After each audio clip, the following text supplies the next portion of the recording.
Breaking news अशी आहे की जयंत पाटील आणि अशोक चव्हाण यांची एक बैठक झाली आहे। काँग्रेस स्क्रीनिंग कमिटीच्या बैठकीआधी मुंबईत ही बैठक पार पडली। मित्र पक्षांना नेमक्या किती जागा सोडायच्या याबद्दल या बैठकीत चर्चा झाली आहे।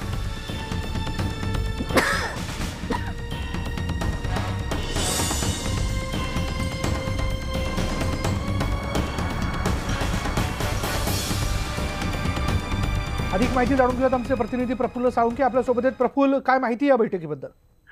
विशाल, आता 1 मिनिटापूर्वी जयंत पाटील आणि अशोक चव्हाण यांच्यामध्ये बैठक जी आहे ती संपलेली आहे। तर उद्या दिल्लीमध्ये काँग्रेसच्या स्क्रीनिंग कमिटीची बैठक आहे, जी स्क्रीनिंग कमिटी महाराष्ट्रातले उमेदवार जे आहेत ते या ठिकाणी ठरवते। त्यापूर्वी राज्यामध्ये जी आघाडी केलेली आहे त्या आघाडीमध्ये मित्रपक्षांना द्यायच्या जागा आणि त्याचबरोबर औरंगाबाद किंवा नगरचा प्रश्न या दोन महत्वाच्या मुद्द्यांवर जी बैठक आहे ती आता संपलेली आहे। आणि आता अशोक चव्हाण हे दिल्लीला आता रवाना होतील, कारण उद्याच्या बैठकीसाठी ते दिल्लीला जात आहेत। या दोन महत्वाच्या मुद्द्यांवर चर्चा झाल्याचं अशोक चव्हाण यांनी सांगितलेलं आहे। धन्यवाद प्रफुल्ल या सगळ्या तपशिलाबद्दल। स्क्रीनिंग कमिटीच्या बैठकी अगोदर काँग्रेस आणि राष्ट्रवादी काँग्रेसमध्ये मुंबईत एक बैठक, महत्वाची बैठक जी ती पार पडलेली आहे। यानंतर